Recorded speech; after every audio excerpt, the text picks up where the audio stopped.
بسم الله الرحمن الرحيم. السلام عليكم ورحمة الله تعالى وبركاته. guud ahaanba khayarta kala duwan ee dabcan hawada tooska nooga daawanaysa email kasta iyo goob kasta oo ku sugatayba waxaan idileenay kulan barwaaqeed kuna soo dhawaada warkii telefishinka Somali Cable oo xilligan idinka iman doona studio TV-ga ku leeyahay magaalada Hargeysa. warkan waxay idila socodsiin doona anigoo Faysal Maxamed Aadan Fifa. qodobada warkayga ugu waaweyn idinku soo gudbi doonana waxa kamid ah madaxweynaha Soomaaliya Socdaal ku mariyay maalmihii laga soo gudbay deegaano kamid ah Puntland oo si balaaran loogu soo dhaweeyay magaalada Galkacyo. Somaliland oo ku eedeysay maamul goboleedka Puntland inay hurinayaan dagaal ka dhaca gobolka Sool. xildhibaanada baarlamaanka Somaliland waxay cod aqlabiyada ku meelmariyeen qaybo kamid ah golaha wasiirada cusub ee xukuumadda madaxweyne Biixi. wasaaradda amniga Soomaaliya waxay sheegtay in la burburiyay saldhig xarakada Al-Shabaab ay ku lahaayeen gobolka Shabeellaha Hoose. gudoomiyaha gobolka Banaadirna waxa uu si rasmi xariga uga jaray dhismaha wadada General Kahiye magaalada Muqdisho oo dib loo furay. sicir barar xooggan oo laga dareemayo suuqyada kalluunka ee magaalada Muqdisho warbixin ayaan idinka haynaa. qodobadaasi kuwa kala faahfaahsan bagoodho isu diyaariya iminka tan ku soo dhawaada qadar adeega bulshada. gudoomiyaha gobolka Banaadir ayaa xariga ka jaray dhismaha wadada General Kahiye ee magaalada Muqdisho oo dib loo dhisay. warbixinta warkan ku eegaysa wariyaheena Zainab Maxamed Aadan oo inooga soo warantay magaalada Muqdisho. munaasabadan oo ay ka soo qayb galeen dadka degan waaxda General Kahiye ee degmada Xamar Jajab ayaa waxa ay ku sugnaayeen munaasabada xariga looga jiray wadada General Kahiye ee magaalada Muqdisho. munaasabada waxaa ka soo qayb galay gudoomiyaha gobolka Banaadir ahna duqa Muqdisho Taabid Cabdi Maxamed. ugu horeyn munaasabadaasi waxaa ka hadlay gudoomiyaha degmada Xamar Jajab Cabdi Wali waxa uu sheegay in wadadan ay muhiim u tahay dadka degan degmada Xamar Jajab. shacabka ku xiran airportida Muqdisho waana kulay aan dhihi karaa waa waxqabadkii gobolka Banaadir oo bariyahan uu ka waday gobolka Banaadir.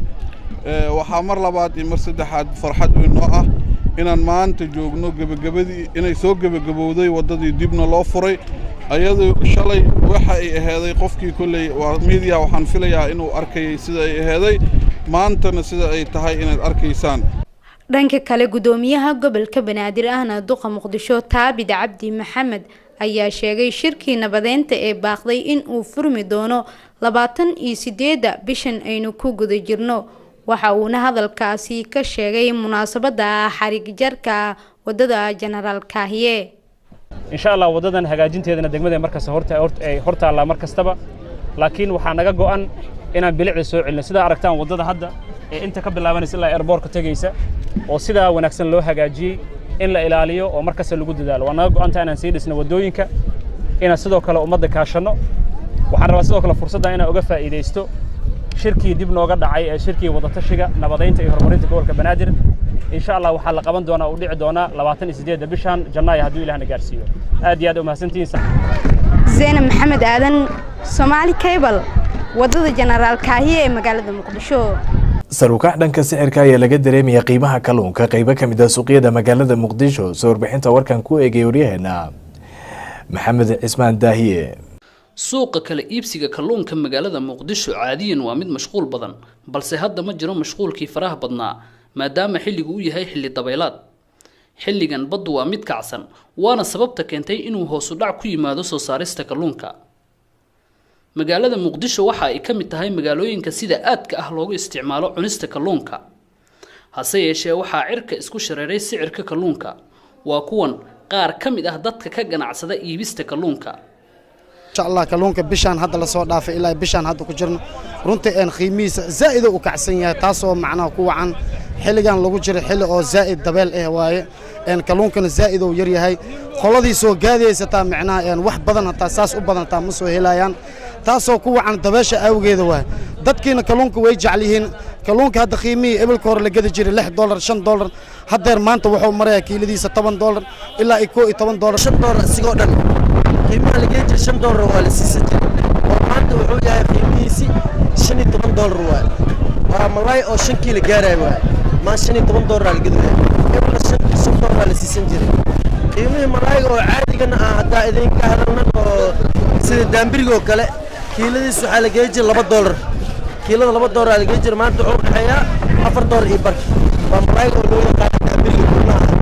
tuunaha kale oo jeedalka sina qiimihiisa $3 aa la geeyi jiray maantana qiimaha wuxuu marayaa $6 waa malayga oo jeedalka sida yaxaaska oo kale asigana qiimihiisa $1 iska ahaa jiray maantana qiimaha waxaa la kala sidaa shilinka Soomaaliya 90 shilin oo shilin Soomaali ala gadiidaan baalka loo yahay xal ama yaxaaska oo yaqaaniin okay waxaa ku soo yumba asigana dhanka kale dadka iyaga u soo iibsi taga kawaanka ayaa iyaguna walaac ka muujiyay hoos u dhac ku yimaaday soo saarista kalluunka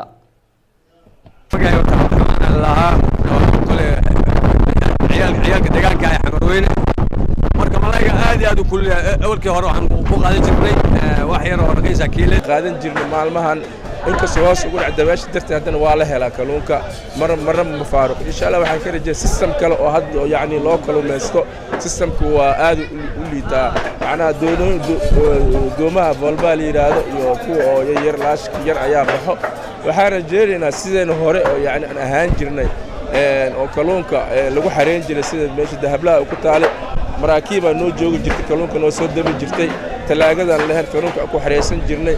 maba arki jirin waageen hore kalluuna la waayay iyo kalluuna la waayay maba jiri jirin sababtoo maraakiibaan lahayn afar yacni saanfila anaga waa yareen kuleysa maqaalada aan ku soo gaarnay afar waxay ahaayeen shabaag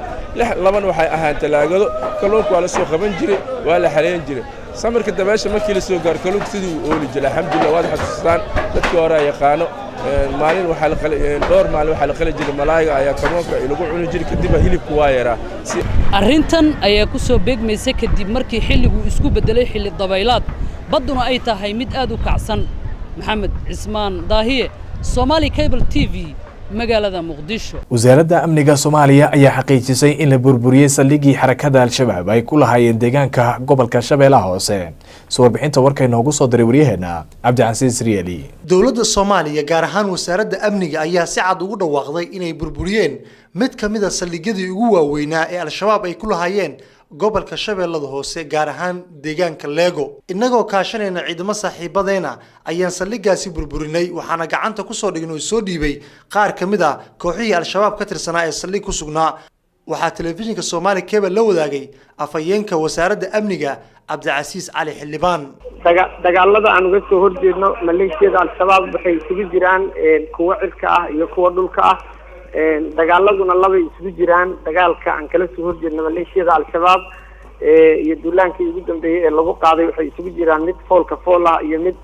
ciidamada isbahaysiga ee gurmadka Soomaaliya ugu yimid ay cirka ka duqeynayaan weerarka waxaa fuliyay ciidamada dowladda federaalka ee Soomaaliya oo gacan ka helaya ciidamada gurmadka ugu yimid Soomaaliya ka howlgala ha ahaadeen kuwa isticmaala droniska iyo kuwa kale dhawaan ay ahayd wasaaradda amniga markii ay sheegtay in howlgallo dhanka al-shabaab ay ka sameyn doonaan qaybo kamid ah gobolada dalka Soomaaliya iyagoo tilmaamay in dhibaatooyin ay kamid yihiin lacaga baada oo laga qaado shacabku ay ku hayaan dagaalyahanada al-shabaab Cabdicasiis Cabdullaahi Maxamed Cabdicasiis Somali Cable magaalada Muqdisho wafdi hogaaminaya la taliyaha madaxweynaha Soomaaliya Cali Daahir Ciid ayaa gaadhay deegaanka Caabudwa kuwaasoo gogol xaar u sii sameyn doona madaxweynaha Soomaaliya oo lagu wado in socdaal ku soo gaadho deegaankaasi wariyada Mahad Bashiir Cismaan ayaa warbixinta warkan inoo soo diray wafdigan ballaaran ee uu hogaaminayay la taliyaha madaxweynaha Jamhuuriyadda Federaalka ee Soomaaliya Cali Daahir Ciid ayaa waxaa ku wehelinayay fanaaniinta qaranka ee ugu horeyso fanaanadii qaranka Soomaaliyeed ee Faaduma Nakruma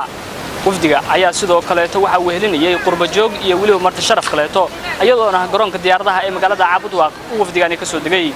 wafdiga ayaa intaasi kadib lagu soo dhaweeyay hotel Salaama oo kamid ah hoteelada ugu waaweyn magaalada ayadoona halkaasi ay kula hadleen bulshadii ku soo dhaweysay ugu horeen waxa goobta ka hadlay la taliyaha madaxweynaha Jamhuuriyadda Federaalka ee Soomaaliya Cali Daahir Ciid isagoona ka warbixiyay safarkooda sheegayna inuu hordhac yahay safarka uu dhawaan ku imaan doono madaxweynaha Jamhuuriyadda Federaalka ee Soomaaliya halkan waxaa maraya wafdi ballaaran oo iskugu jira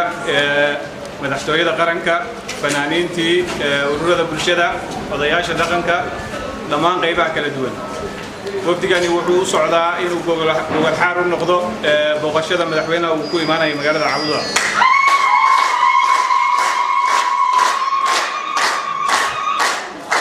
wafdigan waxaa la socotaa fanaanad qaran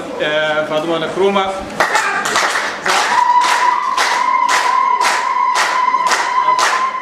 afartan sano kadib maanta caawda ay ku soo laabatay. sidoo kale fanaanada caanka ee qaranka Fadumo Nkrumah ayaa iyaduna dhankeeda bulshada la hadashay sheegtayna inay 40 sano ka bacdi ay maanta dib ugu soo laabatay magaalada Caabudwaaq sheegtayna inay kala qayb qaadan ka doonto soo dhaweynta madaxweynaha. walaalayaal waad aragteen anagu waxaan nahay hordhici soo dhaweynta madaxweynaheena jecelahay madane Maxamed Cabdullaahi Farmaajo oo ah markii ugu horeysay oo idin yimaado magaalada Caabudwaaq marka waxaan idin ka codsan lahaa annagu waa idin la shaqeynaynaa waa idin la xaaqaynaa waa idin la istaagaynaa waxaan jeclaan lahaa Caabudwaaq qoomida inaan u diyaar garowno sida aan uga dayano kuwii naga horeeyay soo dhaweeyay madaxweynaha sidii quruxda badnayd oo soo dhaweeyay. sidoo kale qaar kamid ah dadweynihii ku soo dhaweeyay goobta ayaa iyaguna ka hadlay ayagoona sheegay inay u furan yihiin ama ay u diyaar yihiin dhammaan soo dhaweynta marti sharafta kala duwan ee hordhaca u ah wafdiga madaxweynaha Jamhuuriyadda Federaalka Soomaaliya. heeskii fiicnaa horta idinku dhalinyaro aad qaadeen midda labaad waxaan maxaan ku tafilaynay ama aan idinka sugaynaa dhiirigelin fiican bogaadin kicin maadaama dad soo jabay oo maxaan ku dhaaytay adinku marxalada kala duwan degmadii aan ku dhalanay maanaan dhaafin si aad ogteen waa u jeedaan waan garab taagannahay sharaf baan soo dhaweynaa dadaal iyo hawlkarnimo soo dhaweynaa soo dhawaada 40 boqolka soo dhawaada soo dhaweynta bacdi waan u diyaarsannahay hooyooyin haddaan nahay dhalinyaro haddaan nahay aqoonyahan haddaan nahay ganacsato haddaan nahay amnigii iyo ciidankii haddaan nahay dhammaanteen waxaa u taagannahay soo dhaweynta iyo diyaargarowga madaxweynaha. madaxweynaha Jamhuuriyadda Federaalka ee Soomaaliya ayaa la filayaa in maalinta Talaadada ah ee soo socota uu imaado magaalada Caabudwaaq isagoona kulamada kala duwan la qaadan doona bulshada. Mahad Bashir Cismaan, Somali Cable TV, Caabudwaaq. wasiirka arrimaha gudaha Soomaaliland Maxamed Kaahin Axmed oo qayb ka mid ah warfidyeenada kula hadlay xafiiskiisa magaalada Hargeysa ayaa ka hadlay dagaalo uu tilmaamay inay soo hurinayaan maamul goboleedka Soomaaliyeed ee Puntland iyo sidoo kale dawladda federaalka dalka Soomaaliya.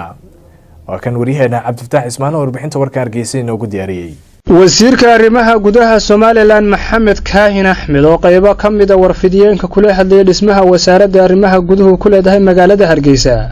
ayaa ka warbixiyay dagaalo ka soo cusboonaaday deegaano ka mid ah gobolka Sool oo u dhaxeeya ciidamada qaranka Soomaaliland iyo kuwa maamul goboleedka Puntland. wasiirka arrimaha gudaha Soomaaliland ayaa sheegay in Soomaaliland qadarinayso xuduudaha ay la leedahay dalalka isla markaasina ay aqoonsan tahay xuduudihii gumaystuhu kaga tagay dalalka. ahmiyadda iyo ujeedada shirkan jaraa'id aan halkan ku qabanaya waxa weeye sida aynu ka warqabno dhaqdhaqaaqyo ciidan ayaa ka socda xuduudaha Soomaaliland gudaheeda oo ay faragelin ku soo sameeyeen dawladda Soomaaliya. haddana yar hor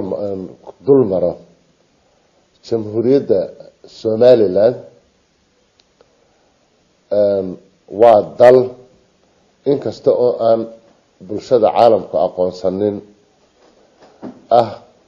dawlad madax bannaan oo leh dal iyo dad uu xadido xuduudaha caalamiga ee Afrika iyo caalamkaba ka jira. wasiirka wasaaradda arrimaha gudaha Soomaaliland Maxamed Kaahin Axmed ayaa sheegay in gobollo ka mid ah dalka Soomaaliya laga soo raray ciidamo isla markaasina la soo duldhigay ciidamada qaranka Soomaaliland. dhanka kale wasiirka wasaaradda arrimaha gudaha Soomaaliland ayaa baaq u diray bulshada caalamka iyo dalalka jaarka isagoona sheegay in wixii halkaasi ka yimaada aanay Soomaaliland mas'uul ka noqon doonin. dhanka kale waxa uu baaq u diray dawladda Soomaaliya isagoo ugu baaqay inay joojiyaan colaadda. ugu dambeyntiina wasiirka wasaaradda arrimaha gudaha Soomaaliland Maxamed Kaahin Axmed waxa uu sheegay inay Soomaaliland difaacan doonto dalkeeda. marka ugu horeysa bulshada caalamka dalalka aanu jaarka nahay dalka Djibouti dalka Ethiopia madaxweynaha Djibouti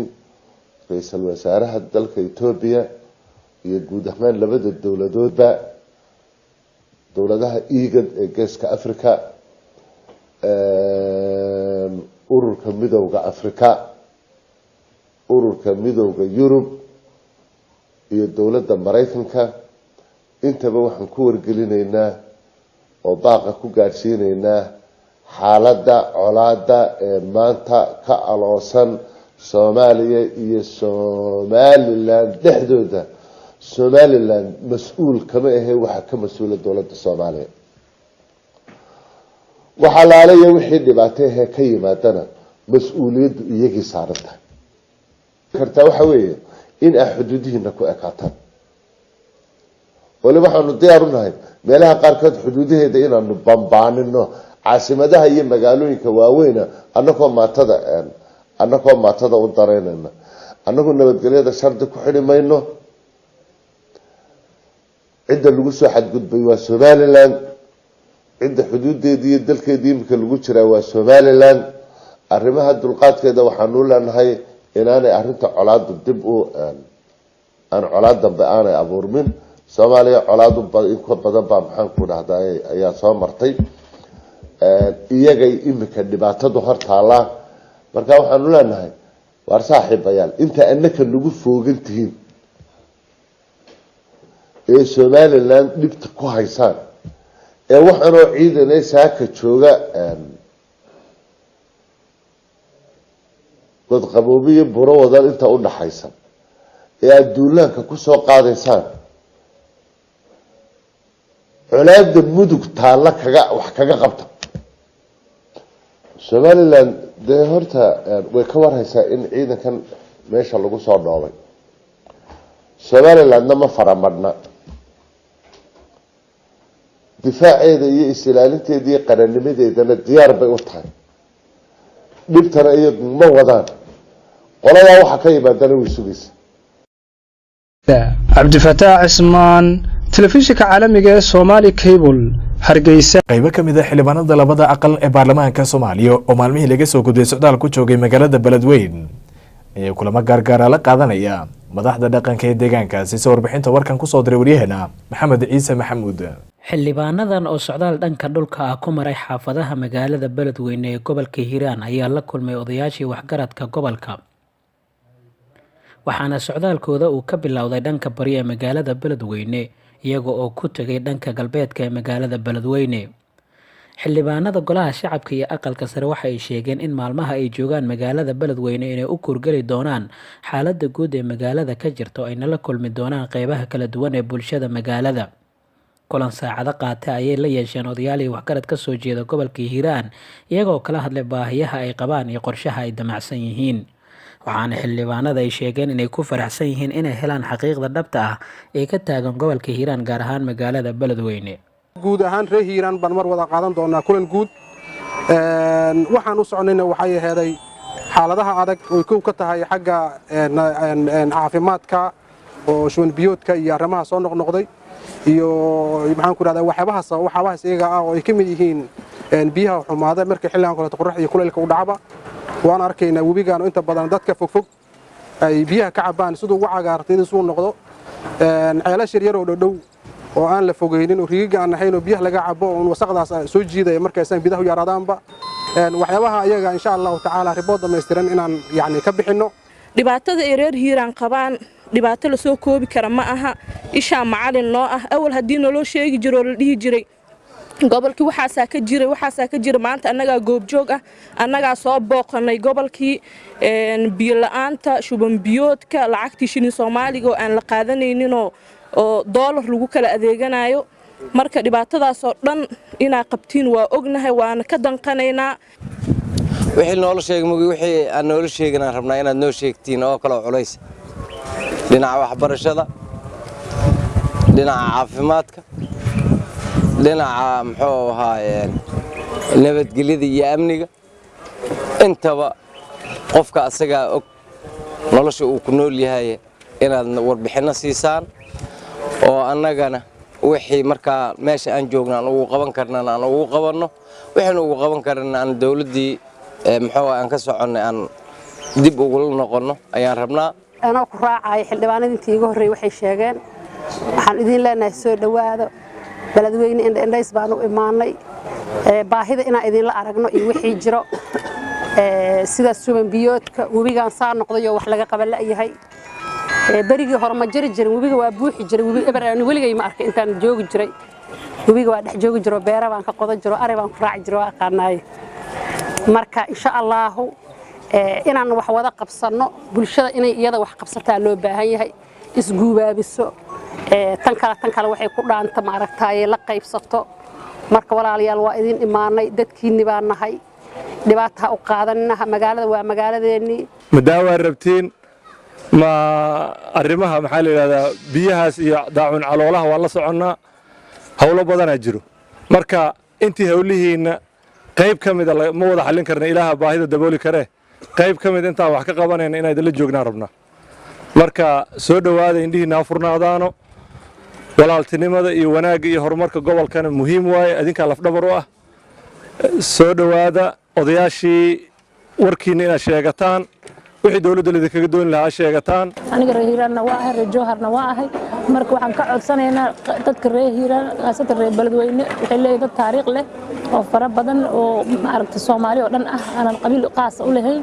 marka waxaan ka codsanaynaa inay u soo gargaaraan sida ay u helaan maamulada kale wax walba ay asaasiga u baahan yihiin aan ka codsanaynaa waana mahadsantihiin saad boondu u rajaynaysaan dadka qulubta u rinjiye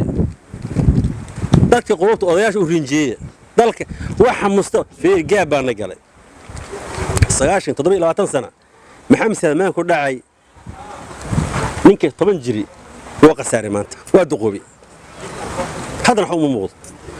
kuwaas tageen ku yar aan mustaqbalka badbaadin 89 maxamed salmaan oo yimid waad inaan tagaan damcay jaantarka waa leega soo celiyay waxa leega soo celiyay in yar adan ciraan loo duqoobi waxaan ka baryaa fadlan gacmaha isqabsanna waad mahadsantihiin taas qadaasna way noo dambaysaa midnimadan ka wada shaqayna waxa la yiraahdaa qad cagaaran ma jiraan ilaahayna markaan barino oo gacmaha isqabsanna ilaahay muraadkeena waa saala maxamed ciise maxamuud Soomaali Cable TV Beledweyne qaybo ka mid ah ardayda wax ka barata jaamacadda Horseed ayaa u fadhiistay imtixaanka kama dambaysta jaamacaddaasi soo warbixinta warkan ku eegay waryaheena Cabdiqaadir Cumar Cabdulle Fiidka oo booqasho ku tagay jaamacaddaasi waa waxa kaliya ee marka ay dhagahaadu ku soo dhacaan si fudud kugu abuurma walwal iyo bakhdin imtixaan ku dhawaad 4,000 oo arday isla markaasina wax ka barata kulliyadaha kala duwan ee jaamacadda caalamiga ah ee Horseed ayaa waxay u fariisteen galida imtixaanka kama dambeynta ah ee ardayda qaarkood ay isaga kala gooshayaan fasalada halka kuwa kalena uu ugu egyahay imtixaankan oo ay jaamacaddu ka qalin jabinayaan anoo ka mid ah ardayda veterinary ee jaamacadda Horseed gaar ahaan ardayda semester 3 waxa maad si habsami furan noo bilaabay imtixaankii oo finalka termka oo semesterka insha Allah maanta waxaan rajaynaynaa inaan imtixaanka si wanaagsan oo noogu soo dhamaado waxaan ahay arday barta kulliyadda caafimaadka gaar ahaan public health semester 3 maanta waxaa galaynaa imtixaankii finalka semester 3 oo noo dhammaan doono oo gudbayna semester 4 imtixaanka haddaan khaasatan aan ugula hadlo imtixaanka horta marka hore imtixaan waa iska adduunyo haddaan imtixaan galayn waxba uma arko maxaa la middan waa imtixaan adduunyo ma ahan mid aakhira ah faculty waa public health semester 3 runaantii imtixaankan waxaan gali doonaa maadooyin badan ilaa 9 maado maantana waxaa maadada nooga soo horeysa waxay tahay health service management waxaan rajaynaynaa guul markaana waxaan dhexda ugu jiraa qaar ka mid ah ardayda maanta u fariisanaysa imtixaanka jaamacadda caalamiga ah ee Horseed qaarkood waxa ku jira gobollo ka yimaaday oo halkan u yimaaday magaalada Muqdisho inay ka bartaan jaamacadda heerka koowaad ee bachelorka waxaan bartaa veterinary medicine animal husbandry faculty la dhaho oo loo soo gaabiyo fat waxaan ahay semester 3 wallahi maadadan waa soo diyaariyay juhdi badan aan geliyay waqtiga imtixaanka galayna nus saac ama laba hadii gaartay waxaan rajaynayaa inaan ku guuleysto haduu Ilaahay yiraahdo waxaan bartaa kulliyadda veterinary medicine examkan waa kii aan ugu gudbilaheen semester 4 marka maadada maanta aan gal rabno aad aan u soo diyaar garoonay imtixaanada hore ku duwan yahay adag laakiin xogaa ilaa xataa waxaan jeclahay inaan aan bunta fiican ka keensan doono jaamacadda Horseed kali kuma ahan ardayda dhalinyarada ah ee wax ka barata inta aan ku sugnaa xarunta jaamacadda waxaan la kulmay aabayaal da ah oo jaamacadda Horseed ka barta kulliyadda shareecada waxayna iga aqbaleen inay ii xog waramaan anigu waxaan ahay nin arday ah oona da ah isla markaasna dhigto jaamacadda horseed alcaalamiya ahna qaybta ashariica walqaanuun haddii aan gadaal u noqdo waxaa waaye 73 aan ka soo qalin jebiyey madrasatu xamar. العلم نور والجهل ظلام الحمد لله أنك أبيال أرونهاي أي جامعة هورسيت العالمية أي سوق لي وأنا نو أقلادي أنا هذا قيبته وحاوي بوقي جامعة هذا عن قري الامتحان ما يدمن. ugu dambeyntii markii uu soo idlaaday imtixaanka ayaa waxaa Soomaali Cable xafiiskiisa kula hadlay hormuudka kulliyadda maamulka iyo maareynta ee jaamacadda Horseed Mudane Cismaan Saalax oo ka warbixiyay tirada ardayda soo xaadirtay imtixaanka iyo nidaamka qaadista imtixaanaadka ee jaamacadda caalamiga ah ee Horseed. waxaan u mahadcelinaynaa ardayda jaamacadda oo imtixaankii finalka ah u fariisatay maanta tirada ardayda maanta noo imaatay ee jaamacaddeena ka tirsan ma hadda aan u celinayno amaba aan u hambalyeynayno waxay yihiin 3224 arday oo ah 4 kulliyadood kulliyadda caafimaadka kulliyadda maamulka iyo dhaqaalaha iyo kulliyadda IT-da iyo xanaanada xoolaha. Cabdulqaadir Umar Cabdulle Fiidka magaalada caasimadda ah ee Muqdisho Somali Cable TV. labadii toddobaad ee laga soo gudbay waxaa tiraba 5 Soomaaliya lagu dilay dalka Koonfur Afrika iyaguna bulshada halka ku dhaqan fariin u direen dawladda Soomaaliya. Wariyahana Cabdilaahi Yariisow ayaa warbixinta warkayna soo diray.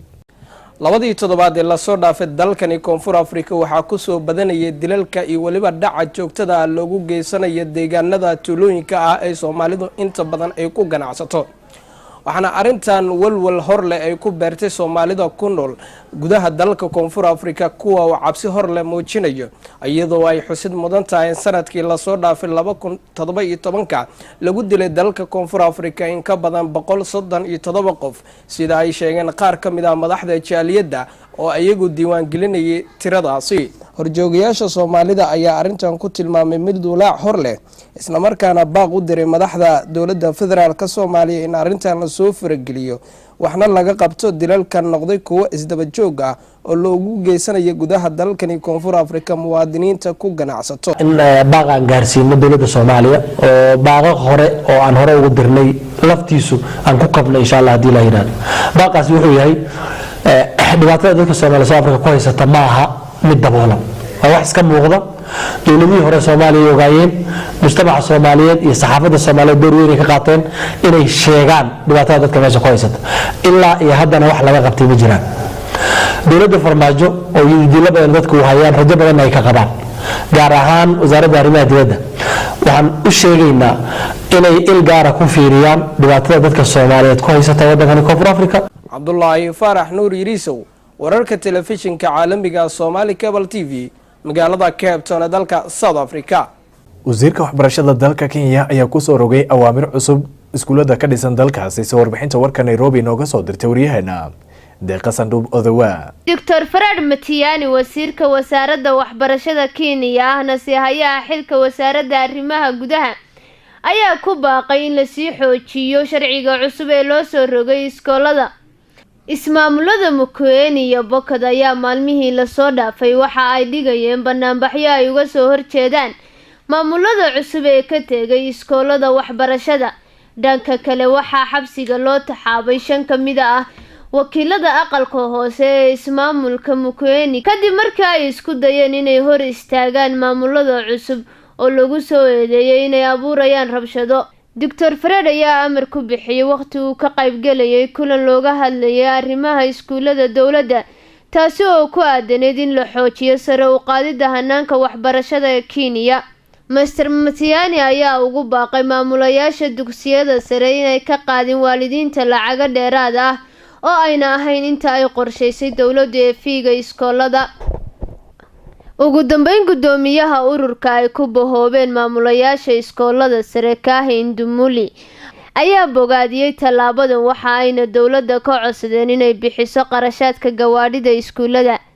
Deeqa Sandubada waa Somali Cable TV Nairobi. wasiiraha ula shaqo ugu maqnaa gobolka Gedo ayaa dib ugu soo laabtay magaalada Kismaayo soo warbixinta warka inoogu soo diray wariyahana saabir cabdiqaadir warsame saabir honesty xubno isugu jira wasiiro ka tirsan Jubbaland iyo xildhibaano ka mid ah xubnaha aqalka sare ee baarlamaanka Soomaaliya oo ka soo kici timay gobolka Gedo ayaa maanta soo gaaray magaalada Kismaayo. Wafdigan ayaa markay soo gaareen magaalada Kismaayo waxa garoonka Kismaayo ku soo dhaweeyay qaar ka mid ah xubnaha labada gole ee Jubbaland iyo mas'uuliyiin kale oo soo dhaweynta wafdigan kadib ayaa waxa warbaahinta la hadlay wasiirka cadaaladda dastuurka iyo arrimaha diinta Jubbaland Aadan Ibrahim oo xirsi iyo sidoo kale wasiir dowlaha wasaaradda amniga Jubbaland Maxamed Cabdi Khaliil waxaana ay ka warbixiyeen howlihii shaqo ee ay ku joogeen gobolka Gedo iyo guulo ay ka gaareen tallaabooyin wax ku ool ah oo ay ka sameeyeen gobolka Gedo.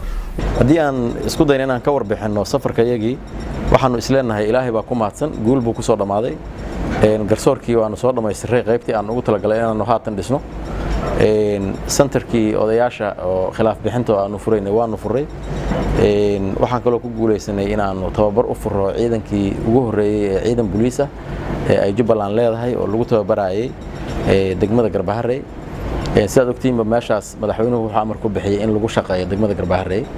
oo hawlaha gobolka oo dhan halka lagu qabto xerada ciidanna isaga amray si rasmi ah baanu tababarkii u furay xeradaas waxa lagu tababari doonaa ciidamada booliiska ee waqooyiga dowlad goboleedka Jubbaland oo dhan haddii Ilaahay idmo centerka halkan ku training centerka halkan ku yaalo dhinaciisa kale halkaas ku aan doona iyadana waanu soo dhameystiray waxaan salaan ka wadnaa odayaashii dhaqanka culamaa diinkii ururadii bulshada madaxdii aanu ka soo tagnay ee dowlad goboleedka Jubbaland waxyaabihii noo soo qabsoomay waxa ka mid ah sida uu wasiirku sheegay inta waxay ka koobnaayeen qodobada uu soo sheegay waxa aad iyo aad aanu mahad ugu celinaynaa dagaankii iyo muxuu ahaa dalkii aynu muxuu ahaa u tagnay howlaha kala gedisanna aanu la soo qabanay wuxuu ahaa dagaan aad iyo aad u ah nabadgelyo wax badan oo juhdi lagu bixiyay waxaan rabaa inaan gaar u xusaa waxaan soo furnay xaradii booliiska Jubbaland oo madaxweynuhu horay uu cilaanshay socdaalka iyagana ka ahayd qayb in muxuu ahaa shaqada la soo qabto tababarkii baa socdo garsoorkii baanu soo dhisnay waxyaabo kale oo bulshada iyo muxuu ahaa aan la soo wadaagnay oo jiray oo aanu isku soo duunay baa jiray. ugu dambeyntii ayaa waxaa hadalka qaatay xildhibaano ka socday aqalka sare ee baarlamaanka Soomaaliya Axmed Cabdixafiid Bulsho iyo sidoo kale Axmed Nadiir Macalin waxaana ay sheegeen runtii waxyaabo badan ayaan la soo wadaagnay insha Allah taala waxaan ayaga la soo wadaagnay annagana waxaan la wadaagi doonaa madaxda dowlad goboleedka Jubbaland iyo madaxda dawladda sare ee federaalkaba insha Allah taala in la wadaagnaan rabnaa wax kalena ma aha way dadaalayaan amnigoodii oo si fiican bay u sugteen boqolkiiba boqol baan dhihi karnaa magaalada Luuq si walbaan u dhex soconay u lugaynay sida ay habeenii maalin ciidamadoodii amniga ay u dadaalayaan sida arrimahoodii horumarinta bulshada ay ugu shaqeynayaan haddii ahaan dhinaca caafimaadka waxbarashadii dhinac walba ay marka waxyaabaha yar yar oo ka dhiman oo dawladnimada ee dawladdu inay kaabta ay tahay yaan rabnaa annaga inaan haddii Ilaahay u idmin intaan riboodii wax ka diyaarino aan la wadaagno dawladda Jubbaland dowlad goboleedka Jubbaland iyo dawladda dhaxaba waxaana kala kulannay degmada Luuq sida uu senatorku sheegay waaye soo dhaweyn aad u qurux badan waxaan kaloo ku aragnay dad isku duuban mujtamac isku duuban ka shaqeynaya horumar ka shaqeynaya runtii aad iyo aad ayaa nabadgelyada dhinaceeda hataa yani ay aad iyo aad uga shaqeeyeen dadkaas oo isku duuban qof kasta wuxuu diyaar u yahay in kuwa nabadiidka hadduu arko inuu soo sheego wiil iyo gabadh iyo cunugba haddii arkaan inay kuwa nabadiidka soo sheegaan dadkaas way ka go'an tahay nabadda inay helaan. Saabir Cabdulqaadir Rusam Saabir Honesty Telefishinka Somali Cable Kismaayo. wafdigan oo uu hogaaminayay wasiir dowlaha howlaha guud iyo guriyinta xukuumadda federaalka Soomaaliya Axmed Cabdi Kaariye ayaa waxaa qayb ka ahaa xildhibaano ka tirsan baarlamaanka Soomaaliya iyo kuwa ka tirsan dowlad goboleedka Galmudug waxaana soo dhaweeyay wasiirro ka tirsan Galmudug maamulka degmada iyo qaybaha kala duwan ee bulshada. wasiirka wasaaradda maaliyadda Galmudug Saciid Siyaad ayaa mas'uuliyiintan ku soo dhaweeyay garoonka diyaaradaha Cadaado. wafdigan wuxuu noogu yimid soo dhaweynta madaxweynaha qaranka maxamed cabdulaahi farmaajo oo la filayo maalmaha soo socda inuu Cadaado soo gaaro waxaanan dhammaanteen diyaar u nahay soo dhaweynta madaxweynaha haddii alla idmo waxaanan rajaynaynaa sida ugu heerka sarraysa inaan u soo dhaweyno wasiir dowlaha wasaaradda howlaha guud iyo guriyinta xukuumadda federaalka Soomaaliya Axmed Cabdi Kaariye ayaa sheegay inay u yimaadeen ka qayb qaadashada soo dhaweynta madaxweynaha qaranka oo dhawaan ku soo wajahan magaalada Cadaado. Annagu waxaan nahay si horeba loo sheegay wafdi wasiiro iyo senataro iyo xildhibaano ka kooban iyo odayaal iyo khiyaar kale oo badan oo wafdiga qayb ka ahaa waxaan idinkugu nimid inaan idinkala qayb galno soo dhaweynta madaxweynaha dowladda federaalka Soomaaliya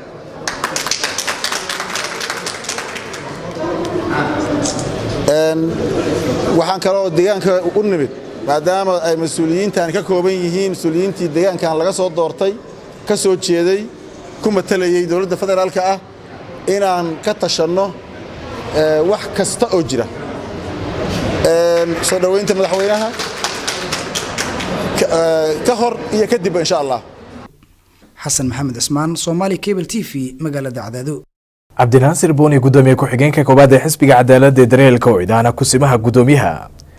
oo fidiinada sharaxaad ka siiyay kulan gaara oo ay qaateen xubno ka mid hoggaanka xisbigaasi isla markaana qodobo laga soo saaray ayaa waxa warbixinta warkan ku eegay waryaheena Cabdifataax Ismaan. shirkii golaha dhexe xisbiga cadaaladda iyo daryeelka cud oo saaka ka qarsoomay xarunta guud ee xisbigaasi ku leeyahay magaalada Hargeysa ayaa laga hadlay xaaladda dalka. haddaba markii kulankaasi soo dhamaaday warbaahinta waxaa la hadlay gudoomiye ku-xigeenka koobaad ee xisbiga cadaaladda iyo daryeelka Cabdinaasir Maxamed Xasan Buuni. ugu horreynna waxa uu sheegay mowqifka xisbigooda dagaallo ka soo cusboonaaday deegaano hoos yimaada gobolka Sool oo u dhexeeya ciidamada Somaliland iyo kuwa maamul goboleedka Puntland in ay soo galayaan Puntland isla marhaantaasina ay gardaracad oo qaawan ku soo qaadayaan waxa weeye ciidamada jamhuuriyadda Somaliland xuduudahoogii jooga ee dalkoogii jooga waxaan u sheegaynaa war ka waantooba arrintaasi waxba inii tarimayso dalkiina in ku filan baa haysata dhibaato dhulkiina hagaajista nabad iyo khayr baanu inii rajaynaynaa dawladda jaara oo waxa weeye Soomaaliya iyo Somaliland baynu kala nahay haddii intaad ku joogi weydaan waxaanu inii sheegaynaa in dalkayagu ay sugan tahay xuduudihiisu ciidan ku filan uu leeyahay isku fashalaashan aanu gaadhnay laakiin cawaaqib xumada ka dhalata waxa weeye anagu mas'uul ka noqon mayno waxaanu inii sheegaynaa in dalka Somaliland aanu gardarro u dul qaadan doonin cid ku soo qaada. dhanka kale gudoomiye ku-xigeenka xisbiga cadaaladda iyo daryeelka cud ayaa sheegay in wasaaradda warfaafinta uu ka jiro musuqmaasuq ballaaran isagoona madaxweynaha Somaliland ugu baaqay in arrintaasi baaritaan lagu sameeyo. waxa weeye waa ama qodobadii shirka guddida joogtada ka soo baxay xisbigan uu cid wuxuu doorashada ku galay inuu la dagaalamo musuqmaasuqa xisbiga kulmiyana taatu lamida ayuu sheegi jiray inuu ku galayo waxaan u sheegaynaa oo cod dheer ku leenahay xukuumadda jamhuuriyadda Somaliland mar haddii maanta kulmiya uu soo noqday waxa loo baahan yahay in musuqa lala dagaalamo madaxda ugu sarreysa dalku muhiim ma aha inay isbedesho waa aafooyinka iyo waxyaalaadka ku hoos jira waxa weeye hay-adaha dawladda ay wasaaradaha dalku ay ka mid ka yihiin in waxa weeye tallaabo laga qaado waxaanu ognahay wasaaradda warfaafinta iyo hanuuninta dadweynaha wasaaradaha dalkan iyo dadka shacbiga Somaliland inay hanuuniyaan tubta toosan u sheegaan looga baahan yahay in musiiqo ugu balladna dul hoganayo khaasatan telefishinka qaranka jamhuuriyadda Somaliland oo ognahay miisaaniyadda qaranka ee ku baxda in aanay wasaaradaha dalka wax soo saar kale aanay ku bixin waxaan ognahay in telefishinka waxa haddaba eedeyntaasi wasaaradda warfaafinta ka difaacay Xasan Maxamed Yuusuf oo ka tirsan saraakiisha wasaaradda warfaafinta waxaanu ku adkaysanay ka wasaaradahan annagoo jawaab kale ka bixin kari lahayn inuu arrinkaasi maro sifihii sharciga ahaa ee maxaan ku dhahdaa nidaamka iyo qawaaniinta dalka u degsan annagu caaymayno aflagaadoon mayno wax halaaliyo wax kaloon ku odhanaynaa arrinkaasi ma jiro laakiin bulshada iyo isagaba waxaan u sheegaynaa ciddii magaranaysaa eedaynta soo jeedisayba mid shakhsi iyo mid wasaaradeed tay doonto ha noqoto in arrinkaasi aanu sidiisa ugu gudbinayno maxkamadaha sharciga ah ee loo maro qawaaniinta magaranaysaa waddanka lagu hago ee noocan oo kale maxaan ku dhahday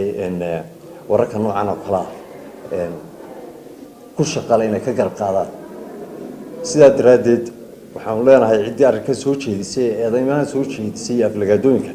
wixii caddayma haysaan waxaynu ku kala calaf qaadaynaa waa maxkamadda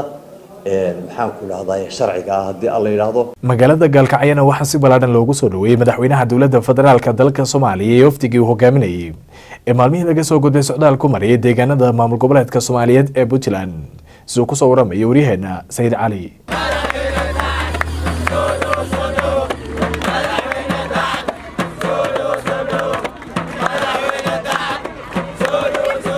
madaxweynaha dowladda federaalk soomaaliya maxamed cabdulaahi maxamed farmaajo iyo wafdi ballaaran uu horkacayo ayaa waxa ay soo gaareen degmada tan gaalkacyo xarunta gobolka mudug waxaana madaxweynaha degmada gaalkacyo ku soo dhaweeyey madaxweynaha galmudug axmed ducaale geelle xaab iyo madaxweynaha dowladda puntland doctor cabdulle maxamed cali gaas iyo dadweyne aad u fara badan iyagoona ku dhawaaqayay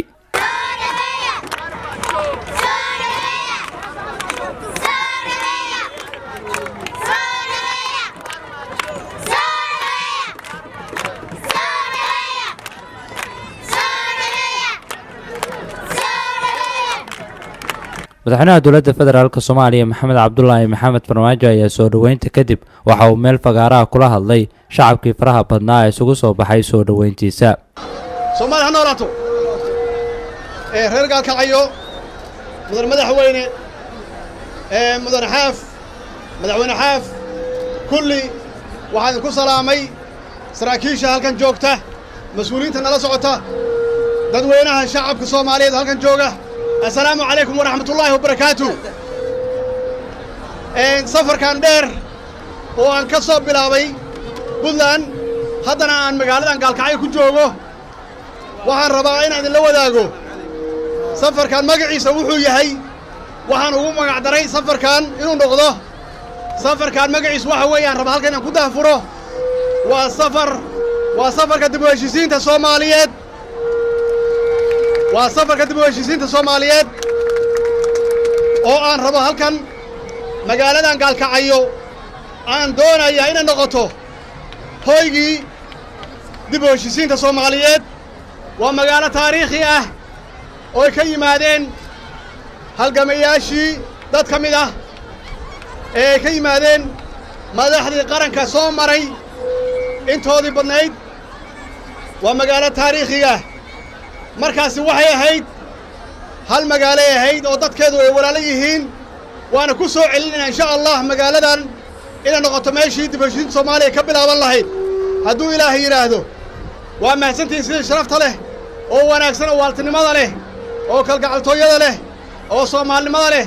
oo midnimada leh aad noogu soo dhaweyseen insha Allah waxaan u nimid inaan xog wareysano oo aan wax alla wixii aan isweydaarsan karno talooyina aan isku weydaarsanno oo aan ka shaqeyno magaaladan inay noqoto magaaladii ee ka bilaabatay nabadda Soomaaliyeed ee ka bilaabatay magaaladii dib u heshiisiinta Soomaaliyeed inaan dib ugu celinno sida meeshan ku taala inaan magaaladan qaybsan aan mideyno muhiimadda koowaad muhiimadda dawladda Soomaaliyeed muhiimadda qof walba mas'uul ah uu leedahay way magaaladan inaan nabadeyno magaaladan inay noqoto magaalo hala dadka waalaha magaaladan gaalkacyo inay noqdaan siday ahaan jireen oo aan ognahay inay tahay magaalada ugu weyn gobolada dhexe iyadoo qaybsan iyo magaalada ugu weyn tahay magaalada ee gobolada dhexe bal ka warrama iyadoo midaysan waxay noqon kartaa iyadoo nabada waxay noqon kartaa magaalada rugta ganacsiga ee Soomaaliyeed ay noqon kartaa iyo gobolka idil walaalayaal waa mahadsantihiin إن شاء الله أنا وكل ورقدنا لو ما نوصل ساعتين جوجنا مقالة وحن وقتنا مقالة يلا ميديسن السلام عليكم ورحمة الله وبركاته. madaxweynaha dowladda federaalk soomaaliya maxamed cabdulaahi maxamed farmaajo ayaa muddooyinkii dambe waxa uu safar shaqo ku joogay gobolada puntland سيد علي عن نور عبد سيد علي تاتك صومالي كيبل تي في gaalkacyo warbixinta warkaas ayaa ugu dambeysay warkii telefishinka Somali Cable oo xilligan Dekeman ee studio TV ku leeyahay magaalada Hargeysa warkana waxay idila socodsiinayaan anigu waa Faisal Maxamed Aadan Fifa tani ta ku kulmayno warka xiga waa aniga guud ahaanba aloodanada ay kala qayb galay tabinta diyaarinta warka oo dhamaanteena isku duban idinkaga tagayna assalamu alaykum wa rahmatullahi wa barakatuh